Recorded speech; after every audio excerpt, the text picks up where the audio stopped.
welcome to the Business Growth Dialogues. This happens Wednesdays, 1 p.m. here on Zoom. Then it's also live streamed on Facebook on the Ekow Mensah Consulting page. When we are done, we'll make this video also available on YouTube on Ekow Mensah so that you can have access to it. We started this dialogues last week and we are continuing this week. And primarily what we are looking at is, as part of the the revenue growth series, we are looking at how to attract and retain customers, because honestly, at the heart of every business is customers. And I always tell every business, regardless of how small or big, that the most important thing you can do is to be able to attract and retain customers. Even if you're looking for investors, it is important that you have customers that will show that your business is viable. So it's good that we are starting this whole dialogues, this business growth dialogues, on how to acquire customers, how to retain them, and how to even get them to give you referrals. And last week we started, and I'm sure that for those of you who joined or reviewed the videos on the various platforms later, you realize that it is very important. And of course, like I said last week, everybody likes to do business with people they like. And if your business is not likable, if you are not likable, if your employees are not likable, it is almost impossible for people to want to do business with you. So at the heart of attracting customers is to ensure that, one, you are providing a product or service that people want, people like, people need. If you're able to move the product from wants to need, that is when they cannot do without your product. But if your product is a want product, what it means is that there probably is an alternative they can use, or they can live without it. What that means is that you have to consistently be out there looking for people who actually just not want but need your product.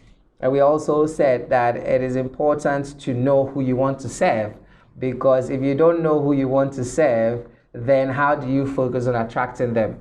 So not everybody is your client. Even if you're selling water, it's not everybody that is your client. So make sure that you know who you want to sell your water to. And that's why for even water, there are different packages. We have the sachet, we have the tiny little bottle, we have the small, we have the medium, we have the big bottles. So it depends really. For every segment or the type of water that is being sold, they know who they want to sell it to. So you have to be very clear who you want to sell to. And that is part of what we call the ideal customer profile. When you're able to profile your customers, their age, their location, their the qualification, their source of income, and all those things, it helps you to determine who you would pay attention to. In every business, there are those that, the top 20% that they don't joke with, and then there are also the 80% that we are all part of. I mean, if you go to the bank, we have the private banks and the private bankers, or those that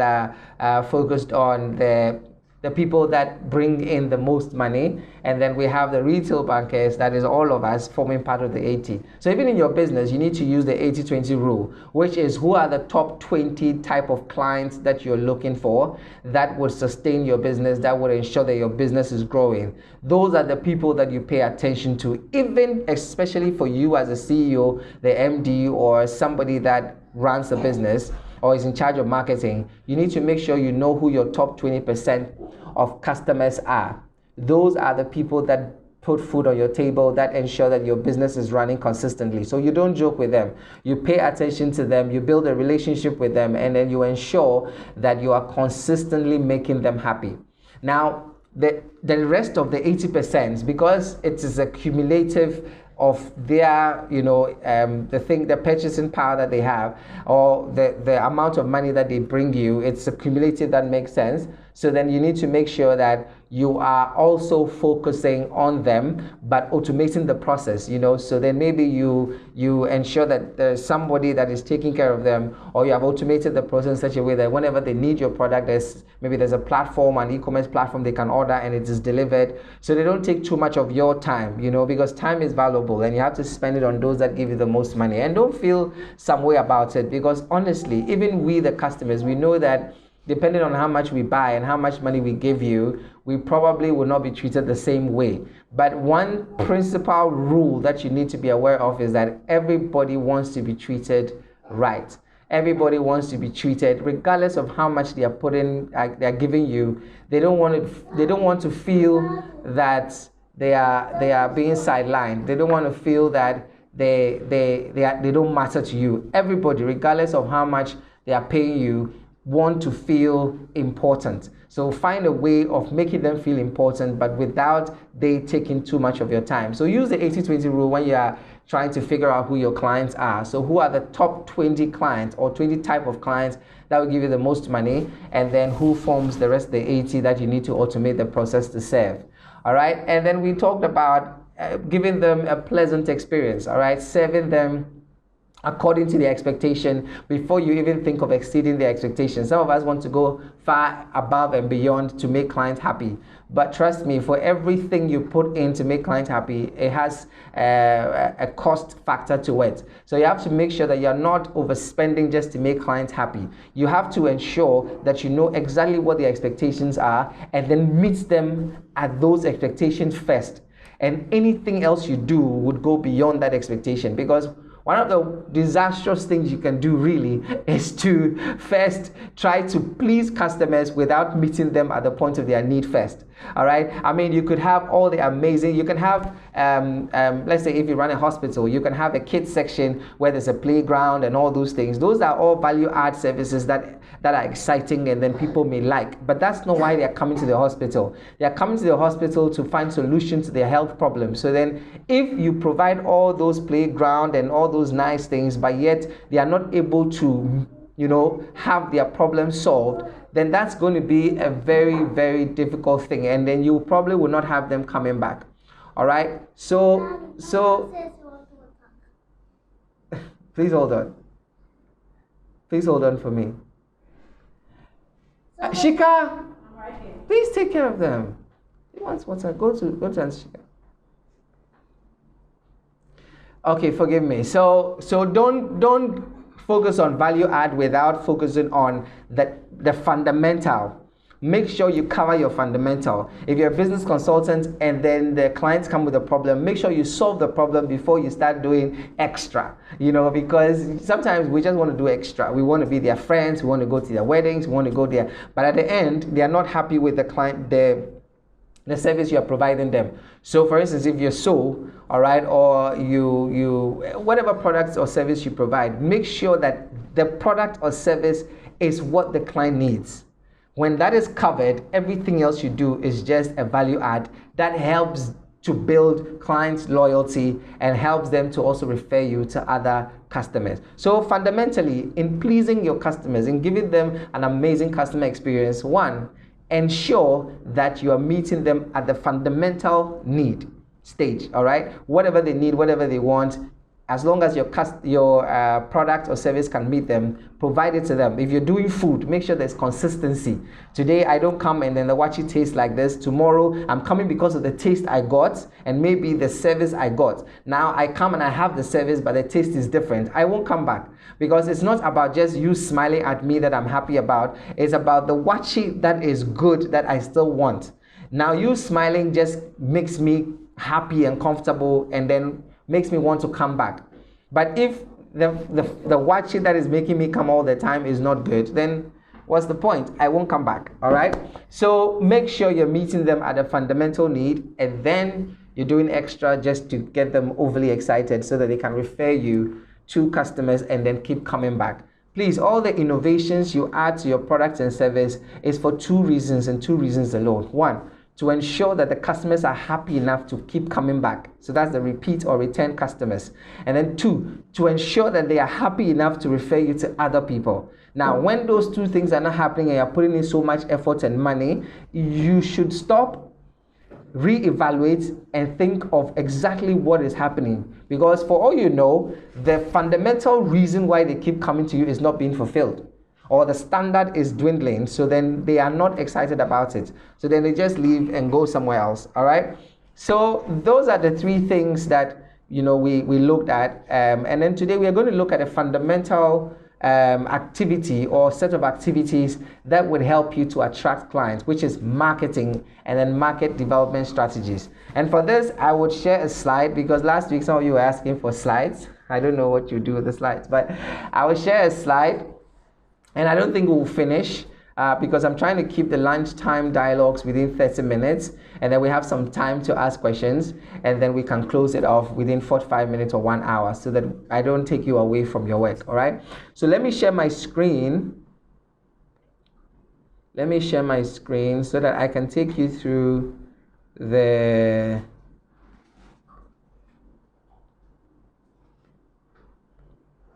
Okay, so that's it.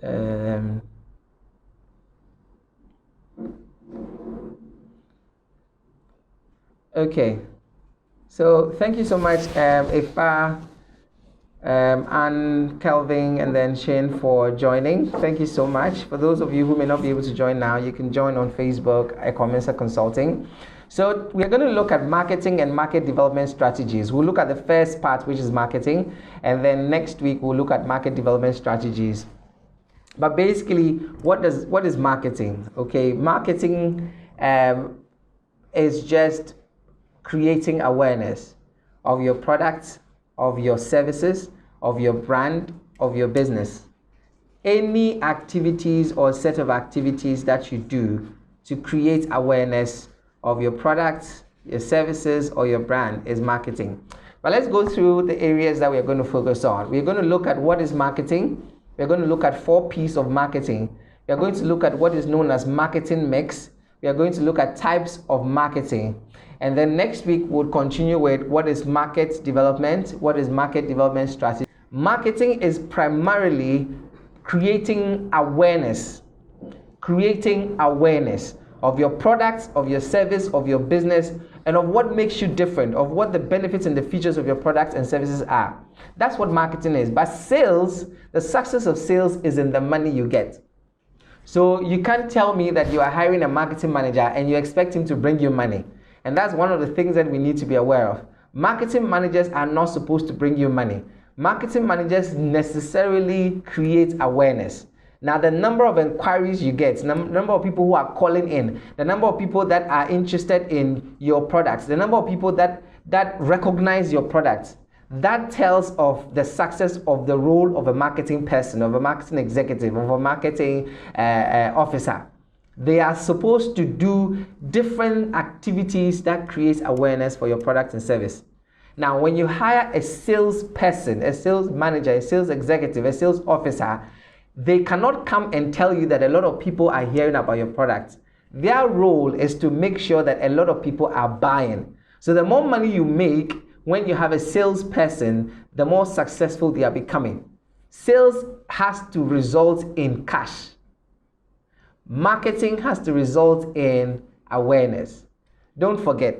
So don't mix. And that's why some companies are smart. They put the marketing and sales together. But trust me, the set of skills needed for sales is different from the set of skills needed for marketing. So then if you want somebody to play both roles, you need to train them on how to effectively do both. All right. So that's one of the things that I want you to take away today. Sales and marketing are 2 different things. And most of you know that the moment you are trying to sell a lot to people, they don't like it. People don't like sales. They don't like to be sold to. They don't like to feel like, you know, they are only important to you because of the money you can get from them. But people want to know what is out there, which is why marketing is important. And that's why, even as a business, you need to know what different strategies you can get just to create awareness. And that's why companies and brands even sponsor programs, initiatives, football matches and all that. Rwanda sponsored one of the English football teams, I think Arsenal, and then people were all about, you know, but then creating awareness of even the existence and the significance of that country attracts a lot of investment. And that's what they were trying to, you know, get. And that's why you see a lot of people trying to sponsor their brand ambassadors and all that. They're just trying to create awareness. Okay, so that's one of the major things I want you to get. Let's go on to the 4 P's. Now, most of you know these P's, okay? You have product, you have price, you have place, and you have promotion. Now, basically, these are supposed to guide you in your effort at creating a marketing that is effective. All right, and these are 4 principles of marketing. We have products, and I'm sure you know this. It's either product or service. So whatever you're doing, it falls in the category of products. And you need to be aware that 1, there is enough market for your product. People want this product. People need this product, because in the absence of need, in the absence of want, please, you don't have a business. When people were selling cassettes and then tapes and then those right now we've even forgotten the VCR recorders and all those things. If today you are selling that, you will be out of business in no time. A whole Nokia was out of business because they stuck to what they knew and they didn't evolve. A whole Blockbuster was out of business because when Netflix was doing the streaming service, they felt that they owned a chunk of the market, so they didn't care until people did not need them anymore. Regardless of how big your business is, if there's no need for your product or service, you are not in business. Please be mindful of that. Regardless of how big your business is, Nokia was a multi-billion-dollar business. Blockbuster was a multi-billion-dollar business. So please, those of you making multi-thousand, multi-hundreds, and you think that you'll be in business forever, please. Even the multi-millions, and this one is not even in cities. This one is not in your local currency. This one is in the US dollars. All right, that is really, really like powerful. Multi-billion, they can still collapse because nobody needs it.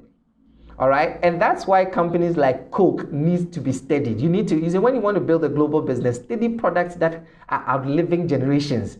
Because see, there was a time that Coke wanted to change the whole composition of it, and then a whole America went on demonstration because they wanted the Coke Classic. That is brand loyalty. That is like people love your brand so much that they would go on the streets just to protest for you to bring back what they are used to. And if you can get there, it means that your business is very sustainable. So product is important. Identify your product. Ensure your product is unique and has a target audience. I cannot overemphasize this. Some of you are in business that nobody needs. And some of you are also in business that a lot of people are doing. The barriers to entries are not really, it's easy to enter. So then they just come in. So then that's why you're struggling, because people can find it anywhere. All right. Now the next one is the price. The next one is the price. Please, when you know who you want to serve, then you decide what price you want to serve them at. The market gives you the room to price anything the way you want. A bottle of Coke, when you go to Movenpick, is differently priced from a bottle of Coke when you go to the shop next to your house. But it's the same bottle of Coke. It's the same bottle of Alvaro. It's the same bottle of Smirnoff. It's the same bottle, but because of the target audience, the price is different. Because of the location, the price is different, and that's where the place is. Please make sure you're pricing according to your target market and not necessarily according to how much you're spending. Cost, yes, is a factor of pricing, but that's not the only reason why you price. When you think something is expensive, it only means that probably you're not the target market. When you go and buy fufu at a local chop bar somewhere and it is 30 Ghana cedis, you get meat and fish and everything. And then you come and buy fufu at East Legon, and then it is 70 cedis and you scream. The only thing you are attesting to is that you are not their target market. Don't come back, and they'll be okay with it. People people who are their target market don't scream because they know the products, they know the price, and they also acknowledge the place, which is where you function, the competitors you have. So the price is research and determine the most reasonable price for your audience. It is very important. All right, and then the place is consider competitors as physical locations for a storefront. If you're going to have a brick and mortar business, please make sure you don't site it just anywhere.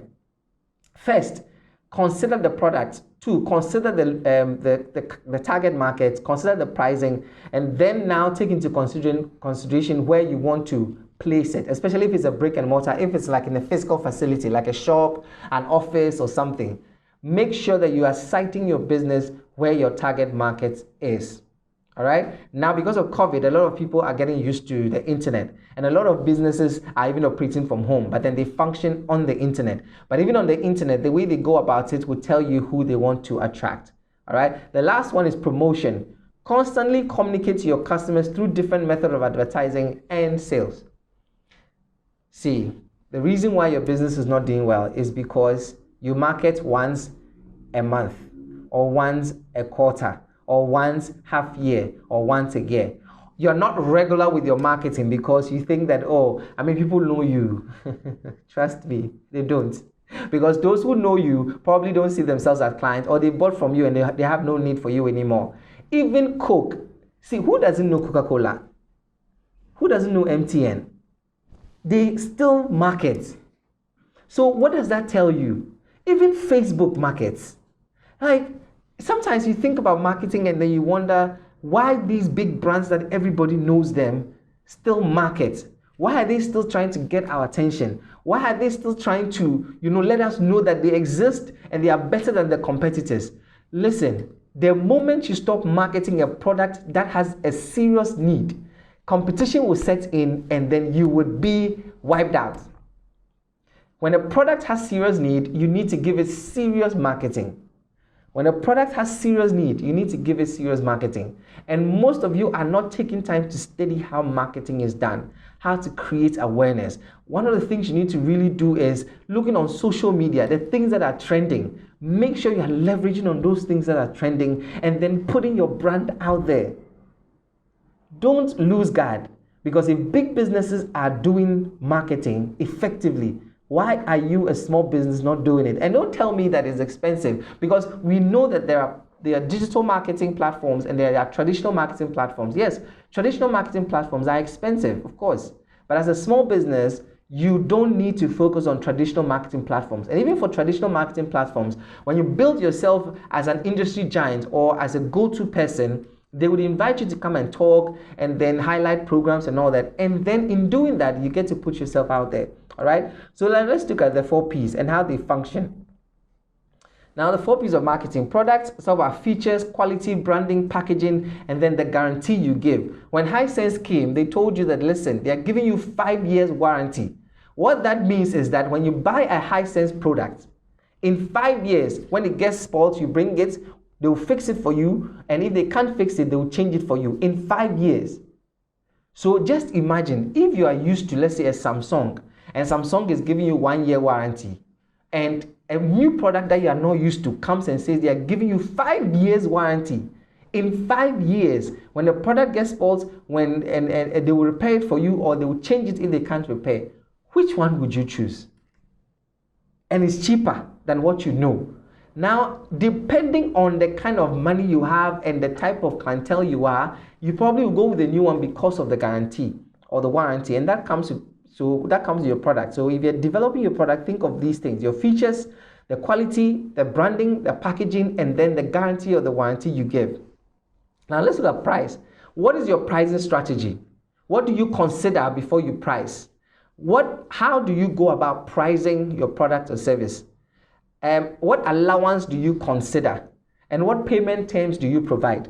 When you look at place, what channels are you trying to sell your product or service to? Are you using e-commerce? Are you using face-to-face? Are you using activation? Are you using whatever you are using?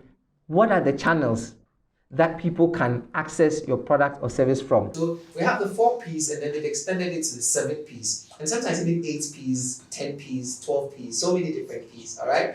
And I'm sure the right time, we'll take our time to go through it. But these are the things that help you in your marketing. These are the things that help you in your marketing. Let's look at the types of marketing. What are the types of marketing?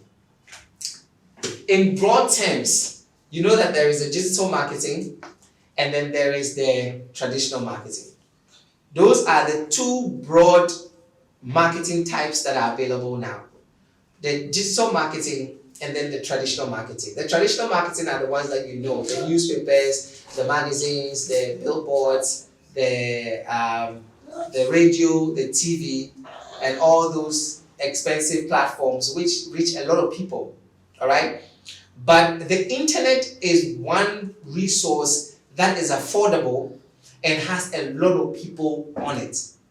Okay? Facebook alone globally has over 2 billion people on Facebook. In fact, Facebook is the 2nd largest continent in the world. In fact, they are probably passing the 1st largest.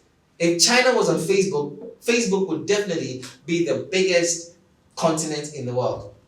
It is the fastest growing. So if you're a business and you're not on Facebook, if you're a business, you're not on Instagram, if you're a business, you're not on LinkedIn, if you're a business, you're not on TikTok, if you're a business, you're not on Twitter, if you're a business, you don't have an email that you send bulk emails, if you're a business, you don't have bulk SMS, if you're a business, you don't focus on content marketing, if you're a business and you don't do any of these things to reach the millions of people that are on the internet every day, then why are you crying that your business is not doing well?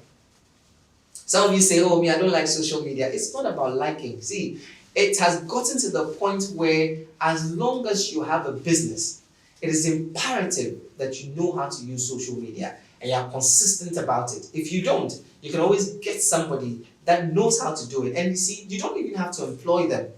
You can just contract them for certain hours in a day and then pay them for that hour. A certain number of hours in a week, a certain number of hours in a month, and pay them for that. A lot of you want people to come and sit in your office from morning till evening, and then you can't afford them. When people are good at what they do, there's a value on them that ensures that they are paid well. Because they just not build the knowledge, they build the skills, they build the capacity, they build the experience, and they can get you results.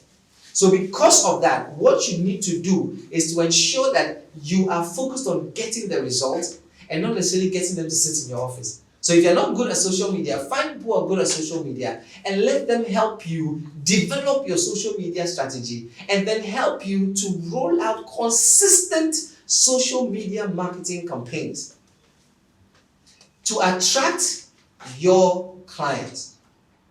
To attract your clients. And for digital marketing, there's so many. There's email marketing, there's content marketing, there's social media marketing, there's pay-per-click, there's search engine optimization, there's influencer marketing, there's viral marketing, there's mobile marketing.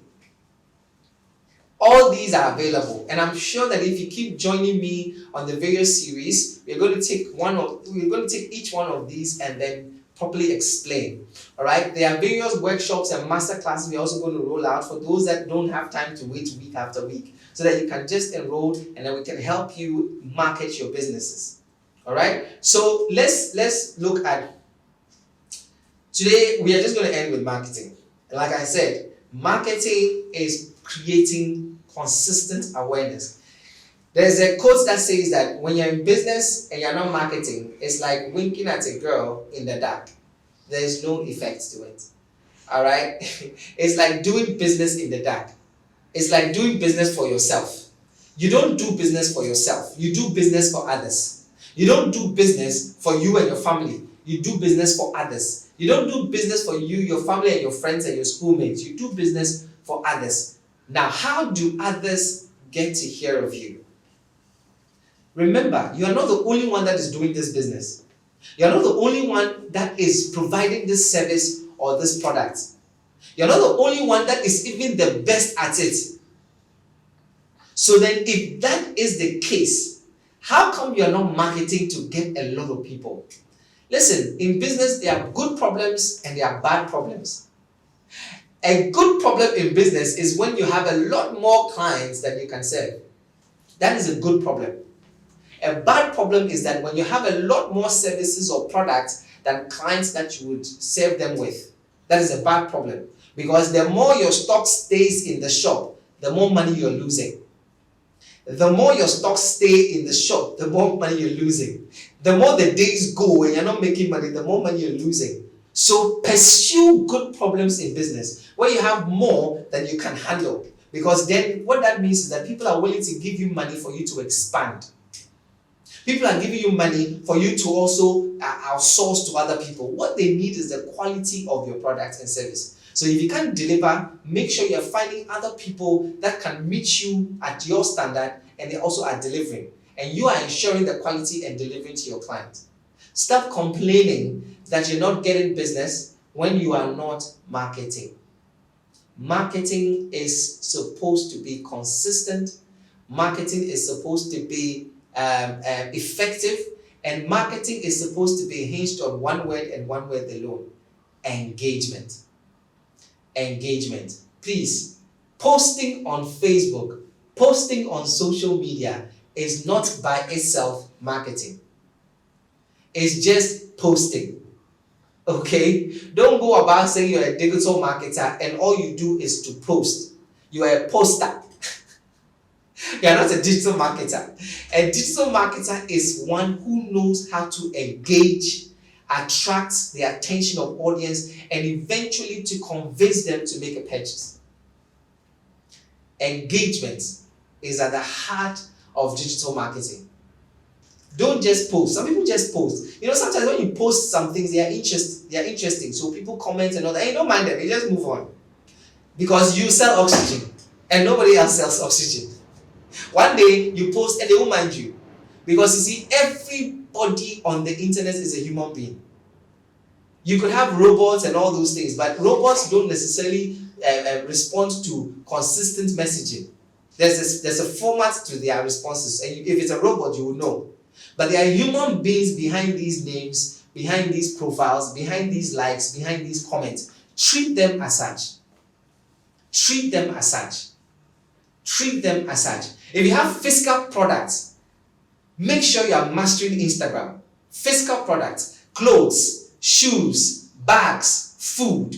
Make sure you are mastering Instagram. And Instagram and Facebook are connected. So then if you're mastering Facebook, you automatically master Instagram. But everything that is something that excites the sight of people has to be consistently on Instagram. Because Instagram is about sight. It's about excitement. So Instagram works for you. If you are in the knowledge business, consulting, training, teaching, facilitating, MC, all those things, make sure you are mastering LinkedIn.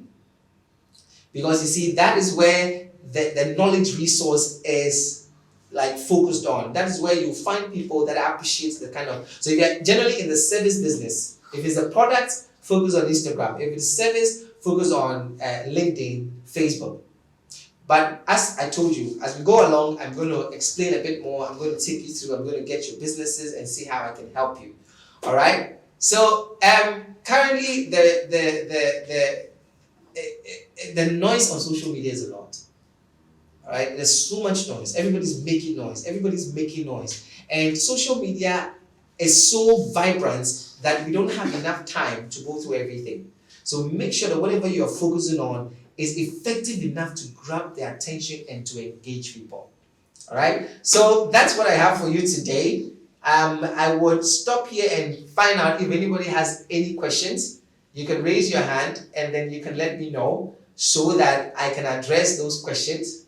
And if you don't have questions, I would stop here and then I will join you again next week. So if you have a question, please raise your hand and then you can ask. If not, this is being streamed on Facebook. It would also be on my YouTube page. So just go there, Ekow Mensah ID or Ekow Mensah Consulting. And then you can just go through it again. And then we will be able to meet again next week. Shin, yes, your hand is up. Please, can you unmute yourself and ask your question? Good afternoon, Mr. Mensah. Afternoon, how are you? Fine, thank you, and you? I'm okay. Okay, so I'm happy. Mine is not a question. I'm happy you said something about those into the service business because normally we find it difficult with the marketing strategies that's best work for us. And so thank you for bringing that up. And then last week you asked me to do something about make some inquiries. Yeah. My church has about 3,009 branches. Wow. That's a lot. Yeah, that's a lot. And I spoke to one of the insiders, if I should put it that way. Okay. And he was giving me heads up as to how to go about it.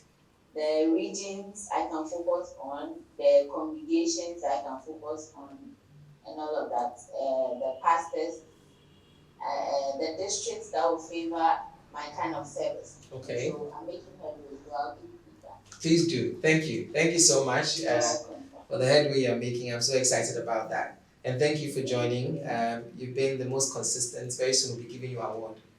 I haven't been the most consistent. Well, it's been 2 sessions of the dialogues and you've been in all of the... Yeah, but next time come with someone. Yes, please. All right. Thank you so much. Thank you so much. Thank you. Alfred, your hand is up. Good afternoon. Good afternoon, Alfred.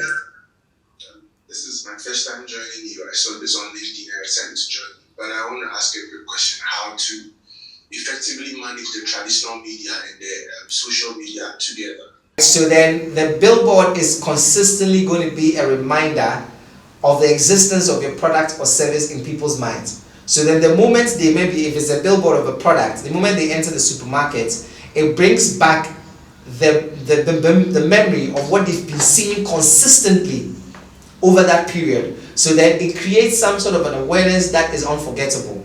Now, it could be the same with social media, but you see the attention span on social media is very short.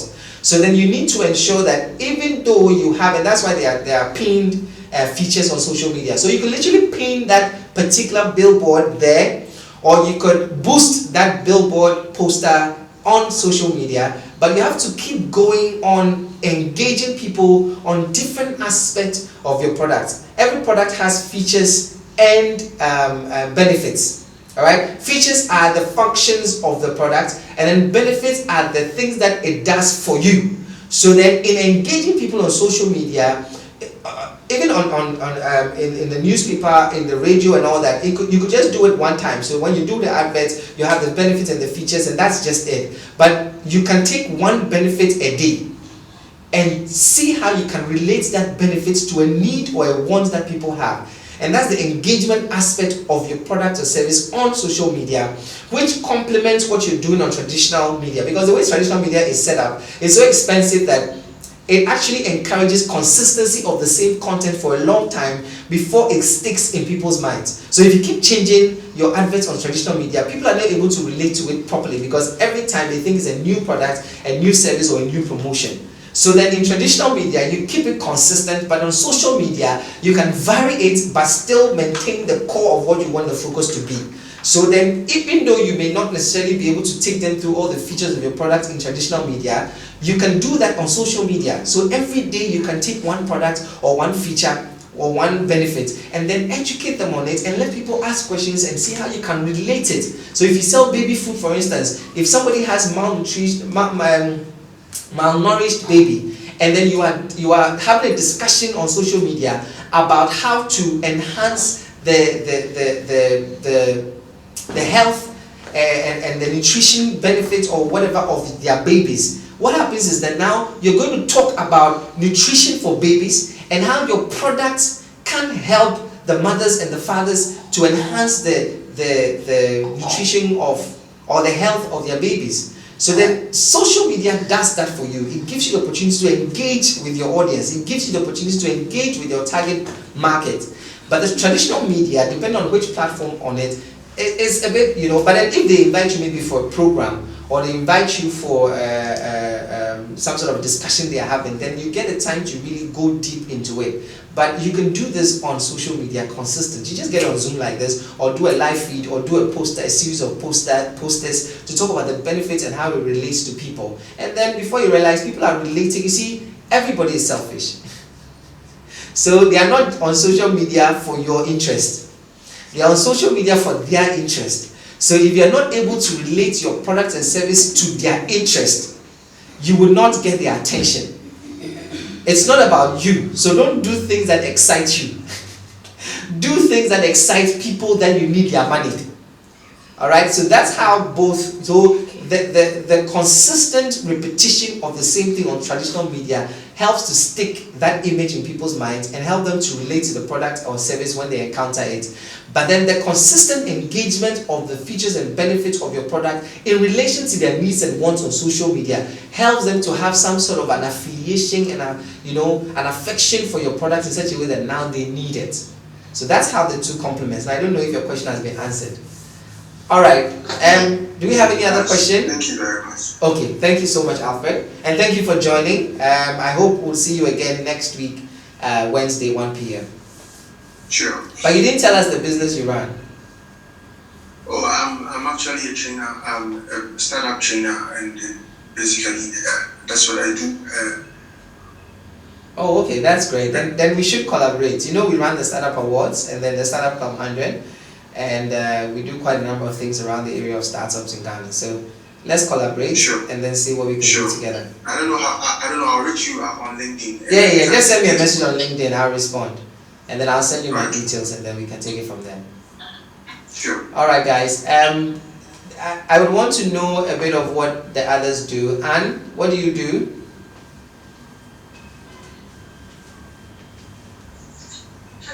Hi, Anne. Hi, I'm into home care. Home care. You do cleaning? No. You see- I provide lessons. So you are assuming that we know what home care is. So you be going around saying home care, and for me, home care is cleaning. You are caring for my home. You see. So there are jargons that are industry specific. Please don't generalize it. Jargons that people in the industry understand. I'm sure if you told anybody in the home care industry what home care is, if you told them this, they will understand what home care is, and you don't need to explain. But you are not trying to attract your competitors. You are trying to attract your competitors' clients. So make sure that you break it down for your competitors to understand. And I'll ask you again, please, what does your product, what business are you in? So tell me, like a lay person who doesn't know what home care is, again, what your product does or your business does. And we provide nursing care service in the comfort of your home.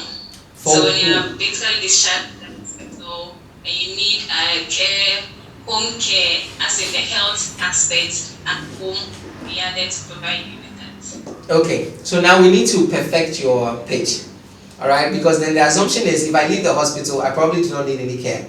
Alright, or maybe I have my son, my daughter, my niece, my uncle, my nephew, my mom, my dad. So why would I come to you? Alright, so that's the assignment I'm giving you. Please, you are not paying me, I'm not charging you. So then this one is you decide to do it or not. And just like you heard Shin talk about, we give assignments on business is and why people should need it or why it's important for people. So just like you said, okay, first one you said you provide home care services. In your industry, you will understand what home care services is, but everybody else may not. And then I queried you and then you broke it down and then you said if you leave the hospital, we come and care for you and all that. But still, there's a missing gap. And why you are the best at it. Should I go over it again? What you provide, why you provide it, what you provide, why you provide it, who you provide it to, and why you are the best choice that they should go for. And please, this goes for all of you, okay? Alfred, Shin, and everybody that will be listening to me beyond this call on social media and all that, please, when you join next week, I'll be asking you for your elevator pitch. An elevator pitch is basically these 4 things. What do you provide? Why do you provide it? Who do you provide it to? And why should people care? That is the benefit, alright? So that is another extra. Even though today we're tackling marketing, we brought elevator pitch because that's the heart of communication of your product and service. Alright, as we wrap up, she runs the One Health unit and is a medical screening on site for schools, churches, groups, associations, organizations, companies, and institutions at very affordable rates. We collaborate with philanthropists and NGOs as well. Shane, this is good, but it's not an elevator pitch. Why do you do it? Why is it important? Why should people care? Why can't I go to this laboratory so that they do it for me? Why do I even need to be screened? Please, your pitch has to, people have to be emotional about your pitch.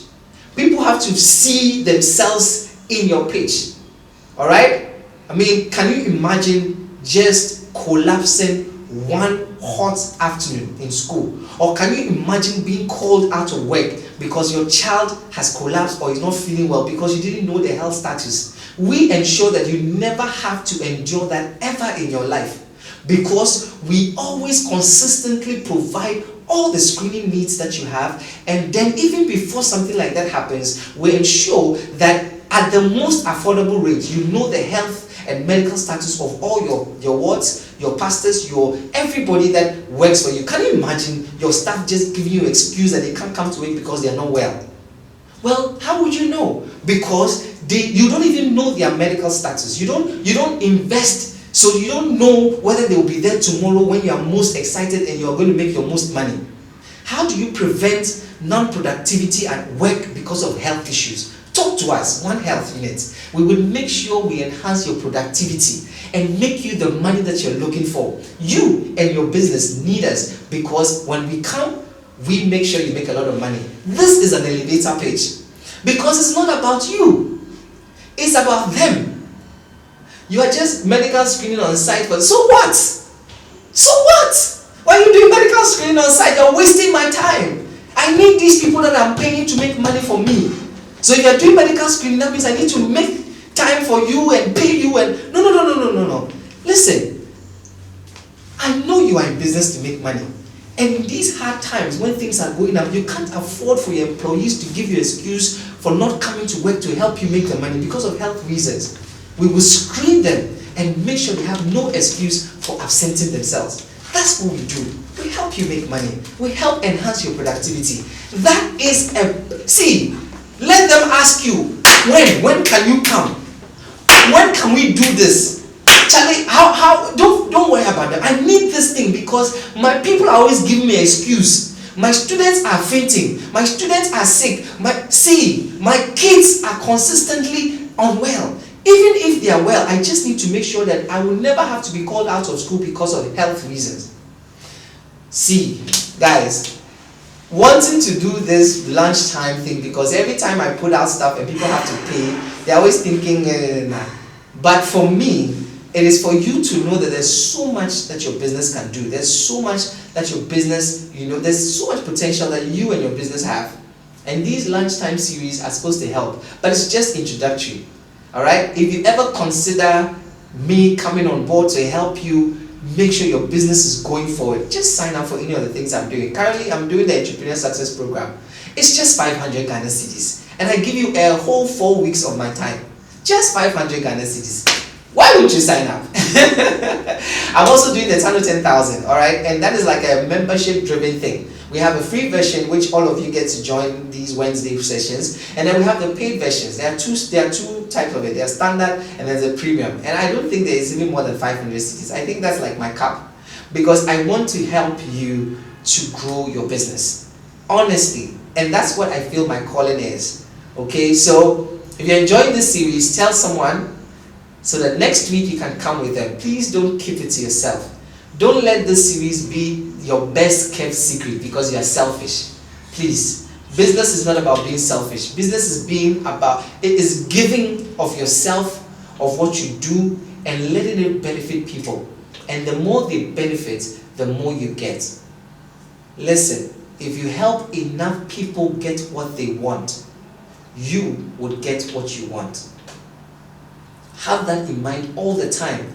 Even as an employee, as a business person, even though if nobody even joins my Zoom calls on Wednesdays, I'll still do it. Because it's not about me. It's about someone who will need this someday.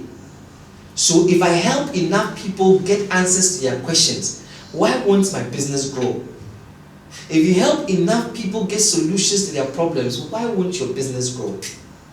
Sometimes we complain that, hey, we don't want to do things for free and all that, but trust me, it's only because you're not doing it for enough people. A church has a congregation of 1,000 people. How many people really give to promote the growth of the church? A few people. Sometimes we don't think about these things. When they're doing fundraising in your church, how many people stand up? Very few people. But what that means is that those are the few people that have seen the benefits of the church. And it's the same with your business. You may reach a lot of people, but it's a few people that are going to really pay to ensure your business stays afloat. And I'll conclude on this. 2 billion people are on Facebook. How many people advertise? Do you think all the 2 billion people advertise? No. But if it's not for the 2 billion people, Facebook will not even get the few people who advertise to make them money. Think about that for your business. If you help enough people get what they want, you would in turn get what you want. It's 2 o'clock, and I just want to say bye bye. If you need my help, just reach out on any of the social media platforms. You can also send me an email, or I'm very vibrant on social media, Facebook and LinkedIn particularly. Sometimes Instagram, and then I'm Twitter.